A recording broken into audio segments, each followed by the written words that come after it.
नमस्कार। धार्मिक रतन चैनल में आपका स्वागत है। आज हम आपके सामने भगवान शंकर की कुछ लीलाओं का वर्णन कर रहे हैं। यूँ तो शिव पुराण एवं अन्य ग्रंथों में भगवान शिव की अनेक लीलाएं वर्णन की गई हैं, पर हम आज आपको शिव जी द्वारा अपने भक्तों की परीक्षा लेने से संबंधित दो कथाओं का वर्णन कर रहे हैं। सर्वप्रथम भगवान शंकर का यतिनाथ एवं हंस अवतार लेना। प्रथम कथा के अनुसार अर्बुदाचल पर्वत पर एक भील रहता था जिसका नाम था आहुक। उसकी पत्नी का नाम आहुकी था। दोनों पति पत्नी महान शिव भक्त थे और शिवजी की पूजा अर्चना में लगे रहते थे।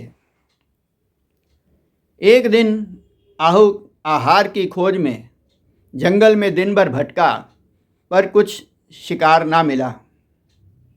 शाम को वह घर लौट आया। उनकी परीक्षा लेने के लिए शिवजी ने एक यति का रूप बनाया और भील भीलनी की परीक्षा लेने उनके द्वार पर पहुंच गए। भील भीलनी ने यथा योग्य यति का स्वागत किया। दंपति की परीक्षा लेने के लिए यति ने कहा कि अंधेरा होने वाला है और जंगल में हिंसक जानवर रहते हैं, अतः मुझे रात को अपने यहाँ विश्राम करने की आज्ञा दें। सुबह होते ही मैं यहाँ से चला जाऊँगा। भील ने कहा कि हमारी कुटिया बहुत छोटी है और हम दोनों पति पत्नी ही इसमें रहते हैं, फिर कैसे किया जाए।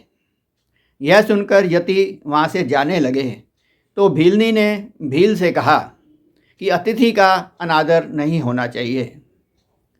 भीलनी ने यति से कहा कि आप हमारी कुटिया में रहें और मैं बार द्वार पर हिंसक पशुओं को रोकने के लिए पहरा दूंगी। यह सुनकर भील ने कहा कि नहीं नहीं, तुम्हारी रक्षा का भी दायित्व मेरे ऊपर है, अतः पहरा मैं दूंगा। ऐसा निर्णय करके भील ने सन्यासी एवं भीलनी को कुटिया में रहने के लिए छोड़ दिया और भील स्वयं द्वार पर पहरा देने लगा। रात को जंगली एवं क्रूर हिंसक पशुओं ने उस पर हमला बोल दिया। भील ने यथाशक्ति प्रहार किया, पर शिवलीला के आगे भील की क्या चलती। अंत में भील हिंसक पशुओं द्वारा मारा गया। सुबह जब यति ने भील को मरा हुआ देखा तो वह बहुत दुख प्रकट करने लगे एवं स्वयं को इसका कारण बताने लगे। परंतु भीलनी बड़ी ही सदाचारी और धैर्य संपन्न थी। उसने कहा, यह यतिनाथ, आप शोक ना करें। मेरे पति अतिथि धर्म को निभाते हुए सद्गति को प्राप्त हुए हैं, अतः मैं भी चिता में जलकर उनका अनुसरण करूंगी। आप मेरे लिए चिता तैयार कर दें। यति उसकी बातें सुनकर बहुत ही प्रसन्न हुए और उन्होंने चिता का निर्माण कर दिया। भीलनी ज्यों ही चिता में प्रवेश कर रही थी, भगवान शंकर ने अपने असली रूप में उनको दर्शन दिया। भीलनी हाथ जोड़े खड़ी हो गई और मुग्ध हो गई, पर वह कुछ मांग ना सकी।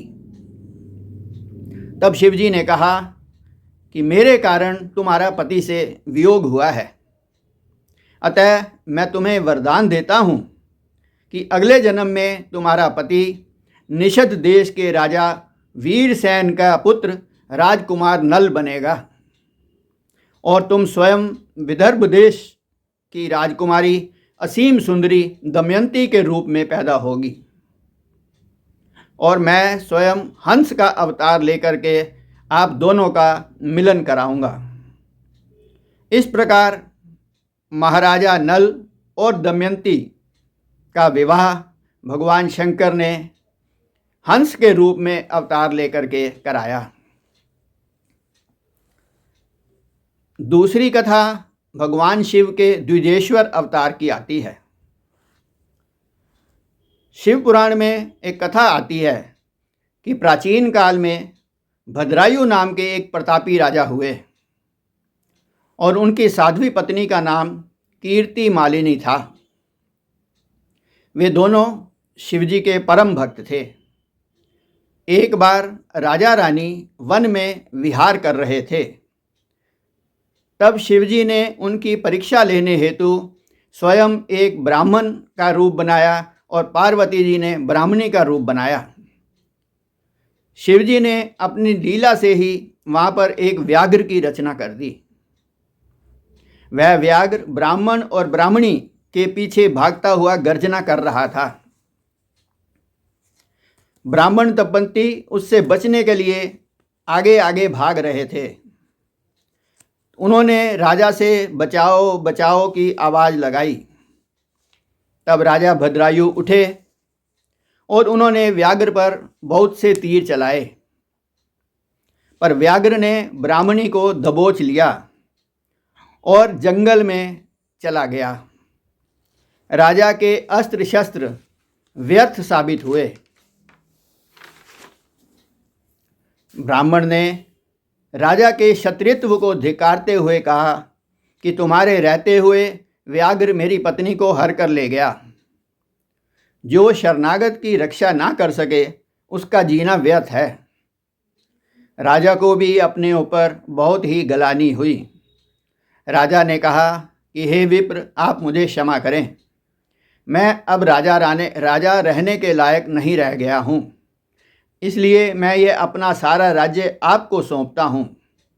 ब्राह्मण ने कहा कि मेरी पत्नी चली गई तो सारे सुख भोग मेरे लिए अब व्यर्थ हैं। अतः जैसे अंधे के लिए दर्पण होता है,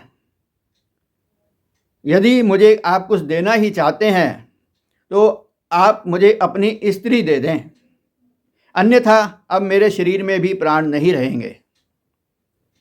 यह सुनकर राजा भद्रायु धर्म संकट में पड़ गए। फिर उन्होंने सोचा कि ब्राह्मणी के प्राण की रक्षा तो कर नहीं सका, अब ब्राह्मण के प्राण बचाकर कम से कम पाप से तो बचा जा सकता है। अतः उन्होंने ब्राह्मण को अपनी पत्नी दान करके स्वयं अग्नि में प्रवेश करने का निर्णय लिया। ज्यों ही राजा भद्रायु अग्नि में प्रवेश करने लगे, लीलाधारी भगवान शिव वहाँ पे साक्षात प्रकट हो गए।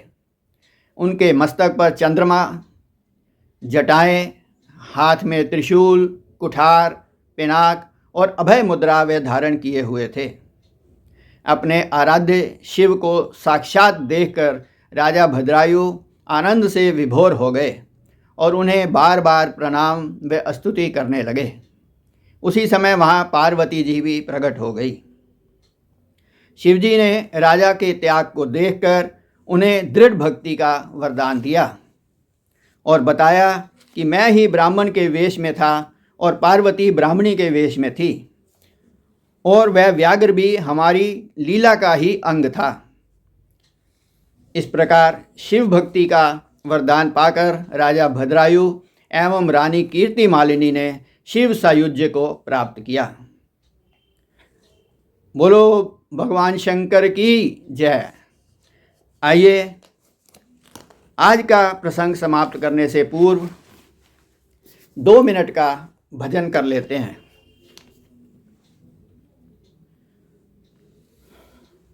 तुम अगर द्वार भोले के आते रहो, काम जो भी हैं बिगड़े सुधर जाएंगे। तुम अगर द्वार भोले के आते रहो, काम जो भी हैं बिगड़े सुधर जाएंगे। बाबा शिव को पुकारा जो मन से कभी, जो खजाने हैं खाली वो भर जाएंगे। तुम अगर द्वार भोले के आते रहो, काम जो भी हैं बिगड़े सुधर जाएंगे। बाबा शिव को पुकारा जो मन से कभी, जो खजाने हैं खाली वो भर जाएंगे। तुम अगर द्वार भोले के आते रहो, काम जो भी हैं बिगड़े सुधर जाएंगे। बोलिए भगवान शंकर की जय।